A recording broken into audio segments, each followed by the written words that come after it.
Hey guys, in this lesson, we're going to be studying the English colonies in Virginia. And we're going to look at our big question for the chapter, why do people leave their homelands? Now, our objective for today is to know how and why England attempted to start a colony in North America.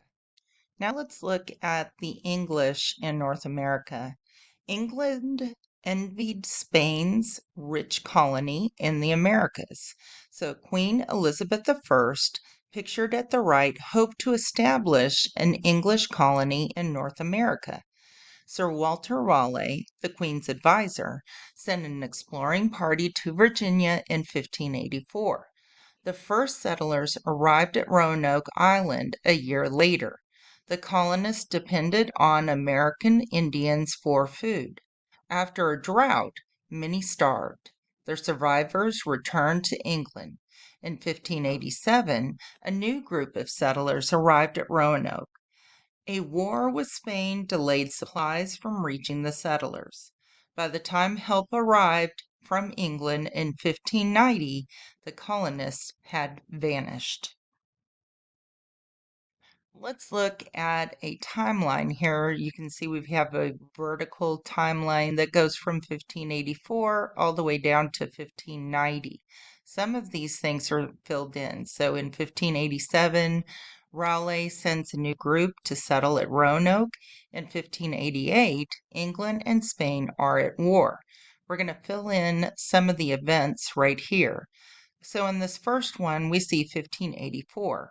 We can go back to find 1584 in here, and it says Sir Walter Raleigh sent an exploring party to Virginia. So we're going to write that in. So we're going to type Raleigh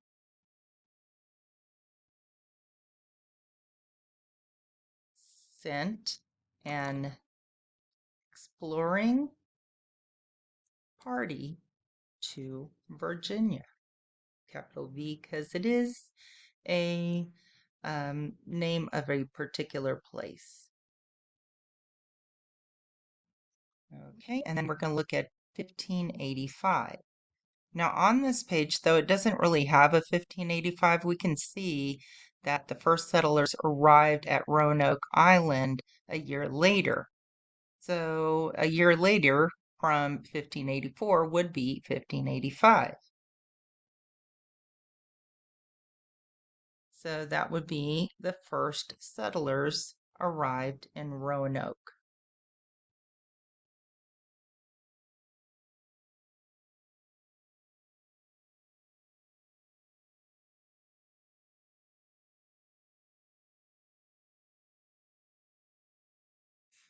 Okay, then we have 1587.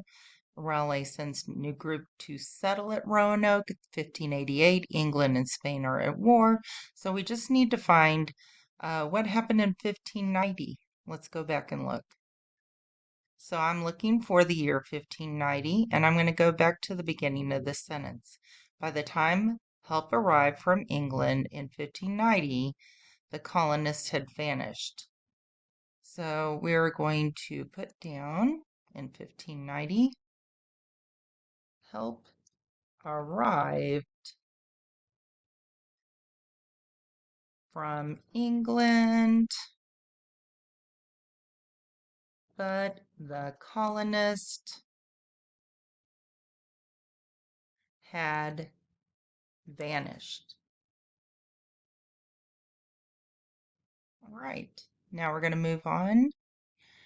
And next we're going to look at how success at Jamestown happened.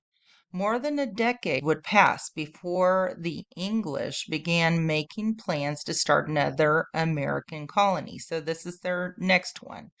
The new English king, James I, gave the Virginia Company the power to set up a colony. Investors in the company funded the project.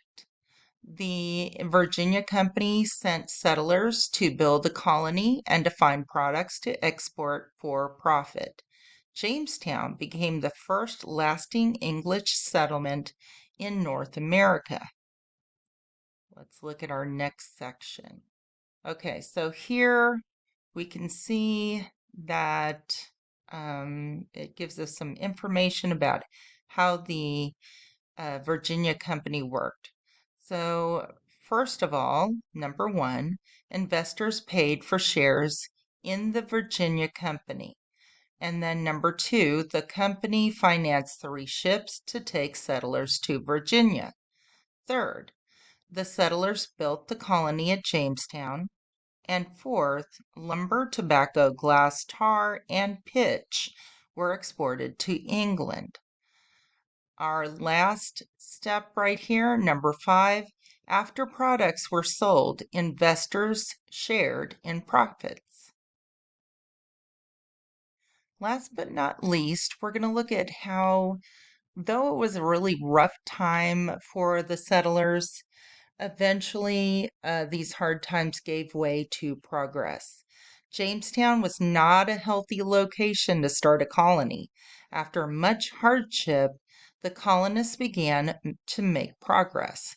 They suffered from disease and starvation, and they had conflicts with the local Powhatan people. Many colonists died during a period known as the Starvation Time. Tobacco became a profitable cash crop in Jamestown. The House of Burgesses was created with representatives to speak and act for the colonists. Let's look at some of these people and things that help to give Jamestown that helping hand that it needed to become successful. So we've got Pocahontas and Smith. The Powhatan people attacked Jamestown several times. John Smith became the leader of the colony. He befriended Pocahontas, the daughter of the chief of the Powhatan people. Her friendship with the colonists helped the two groups get along better. And they also had some support after the starving time. The arrival of more colonists from England stretched the already scarce food supply. Many colonists died of hunger and disease during a freezing winter. The colony survived only because more colonists and supplies arrived from England that spring. Right. And then finally, we are looking at profit and peace. Profit and peace. The colony was not making money. In 1612, John Rolfe introduced a specific type of tobacco plant to the colony. The tobacco grew well in Virginia soil. In 1614, Rolfe married Pocahontas. Their marriage helped to keep the peace between the English and the Powhatans for several years. This allowed Jamestown to grow larger and stronger. Now we're going to look at the House of Burgesses, that is their self government. The Virginia Company began giving land to settlers to attract more people to Jamestown. Under English law, landowners had the right to take part in government. The House of Burgesses was formed to give colonists this right too. Representatives would make laws and decisions for the colony. Self government would remain an important custom in Virginia.